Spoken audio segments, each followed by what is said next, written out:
Assalamualaikum warahmatullahi wabarakatuh. Halo semua, perkenalkan nama saya Fajrul Alfiansyah. Saya merupakan perwakilan dari kelompok 4 dan ini adalah teman-teman saya. Perkenalkan, nama saya Marizal Sitabina. Perkenalkan nama saya Muhammad Rasya Maulana Yusuf. Perkenalkan nama saya Muhammad Fardan Hidayatullah. Perkenalkan nama saya Raisa Zawa Fitriani. Perkenalkan nama saya Sabina Sabila. Oke teman-teman semua, jadi pada kesempatan kali ini kelompok kami akan membuat salah satu percobaan koloid, yaitu berupa pomade. Yuk saksikan selengkapnya. Tujuan dari percobaan ini apa ya? Tujuannya itu kita untuk mengidentifikasi sifat koloid yang digunakan untuk pembuatan pomade. Nah, alat yang pertama itu adalah panci. Alat kedua yang akan kita gunakan adalah kompor. Nah, alat selanjutnya adalah mangkok, pisau, dan yang terakhir sendok. Nah, sekarang kita langsung ke bahan. Bahan yang pertama,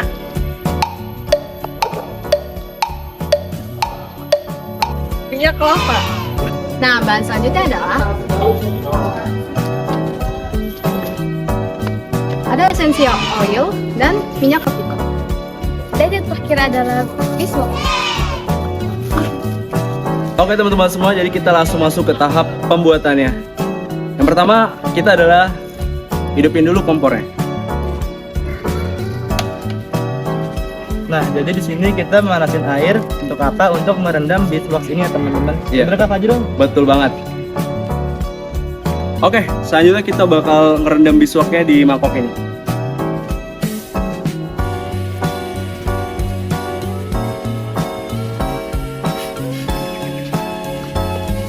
Nah, selanjutnya kita akan tuangkan minyak extra virgin coconut oil ke dalam mangkok.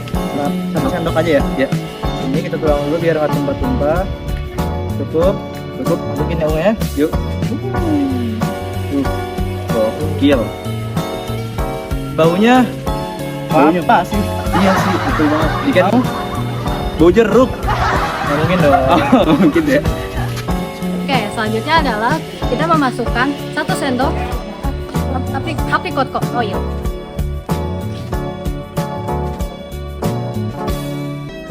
Nah, yang kedua adalah kita memasukkan 1 sendok essential oil.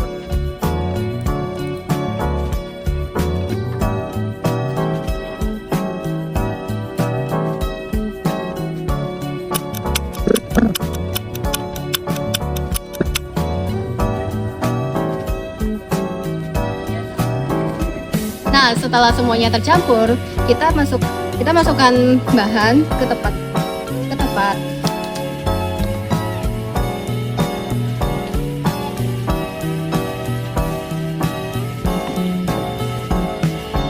Nah, habis itu kita tunggu sampai mengeras. Oke, selanjutnya kita akan masuk ke pembahasan. Koloid adalah suatu campuran 2 atau lebih zat dengan partikel yang menyebar rata yang berukuran 1 sampai 100 nanometer. Partikel ini lebih besar dari molekul larutan biasa, tidak bisa mengendap dan juga tidak bisa tidak bisa dengan penyaringan biasa. Menurut mikroskopis, koloid ini dia bersifat heterogen, tetapi dia bisa melihat homogen secara kasat mata serta dapat memantulkan cahaya. Nah, koloid ini dibagi menjadi berbagai macam. Dari banyaknya jenis koloid seperti sol padat, emulsi, buih, aerosol, dan sebagainya, pomade itu masuk ke koloid dalam jenis emulsi padat atau gel, yang dimana pomade ini terbentuk dari campuran minyak seperti minyak kelapa, minyak aprikot, dan minyak esensial sebagai fase terdispersi, dan lilin lebah sebagai medium pendispersi atau padat semi padat. Pembuatan pomade menggunakan teknik dispersi dengan cara memanaskan dan meleleh bahan-bahan hingga tercampur rata. Kemudian didinginkan untuk membentuk tekstur semi padat yang stabil. Dan pomade ini memiliki tekstur kental dan homogen yang mudah diaplikasikan sebagai produk perawatan rambut. Selanjutnya, karena pomade merupakan koloid, maka pomade menunjukkan beberapa sifat koloid. Yang pertama, efek Tyndall, yaitu efek penghamburan cahaya oleh partikel koloid. Pomade dapat menyebarkan cahaya ketika terkena sinar. Inilah yang membuat pomade terlihat sedikit keruh atau berkilau saat kita lihat dari dekat.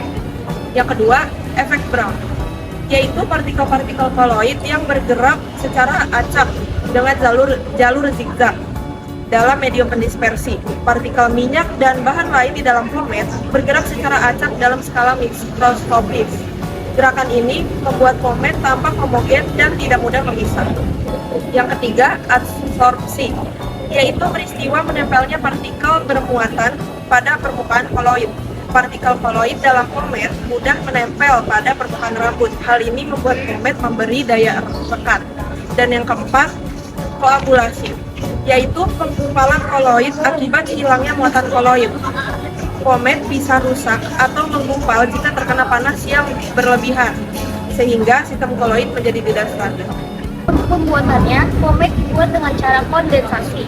Dalam pembuatan pomade, bahan-bahan dicampurkan dan direaksikan hingga terbentuk partikel koloid baru di dalam campurannya. Yaitu, proses ini sesuai dengan kondensasi, yaitu pembentukan partikel koloid dan penggabungan partikel kecil melalui reaksi kimia dan penggabungan molekul. One day later. Oke teman-teman semua, jadi dalam percobaan kemarin setelah kita lihat hasilnya, ternyata percobaan kita gagal teman-teman. Jadi ada beberapa hal atau faktor yang mungkin menyebabkan kegagalan dari pembuatan pomade ini. Hipotesis awal kita tuh yang pertama, karena pas saat kita selesai memasak pomade-nya itu dalam bentuk cairan, karena cairan mungkin masih panas, kita langsung masukkan ke dalam wadahnya. Harusnya kita aduk-aduk terlebih dahulu sambil cairan itu kental, agak sedikit kental. Hipotesis selanjutnya itu karena kita mungkin kesalahan dalam perbandingan bahan-bahannya. Nah, menurut kami selalu masuki beeswax karena menurut kami beeswax yang kami masukkan itu terlalu banyak porsinya dibandingkan dengan minyak kelapa dan minyak-minyak bahan-bahan lainnya. Nah, hipotesis satu yang ketiga yaitu karena ketika kami tuangkan adonan ke dalam wadah, nah itu kami tidak menunggu sampai suhunya adem atau suhunya dingin, dan kami kurang lama mengaduknya sehingga kami langsung taruh di wadah dan kami tutup. Mungkin karena suhunya terperangkap, jadi pomade kami begitu keras teksturnya. Oke teman-teman semua, jadi kesimpulannya adalah bahwa pomade ini termasuk ke dalam koloid, yang dimana pomade ini termasuk ke dalam jenis koloid emulsi padat atau gel. Karena di dalam pembuatan pomade terdapat bahan-bahan seperti minyak, yaitu minyak essential oil, minyak kelapa, dan minyak aprikot yang berperan sebagai fase terdispersi, sedangkan lilin lebah itu sebagai pendispersinya. Selain itu, pomade ini termasuk ke dalam 4 sifat. Yang pertama ada efek Tyndall, terus gerak Brown, adsorpsi, dan koagulasi. Selain itu, dalam pembuatan pomade ini dia menggunakan teknik kondensasi, yang dimana dia mencampurkan beberapa bahan dan direaksikannya sehingga membuat partikel koloid baru di dalam campurannya. Sekian, terima kasih. Oke, terima kasih Bu Debi Jakradirana sudah menonton video kami. Terima kasih juga teman-teman sudah menonton. Kami dari kelompok berapa, Ata? Kelompok 4. Pamit undur diri. Terima kasih. Wassalamualaikum warahmatullahi wabarakatuh. Itu adalah panci. Ketiga. Enggak sih, tangan lu kurang nutupin juga. Oke, terima kasih. Ayo. Jadi masukin dulu. Jangan.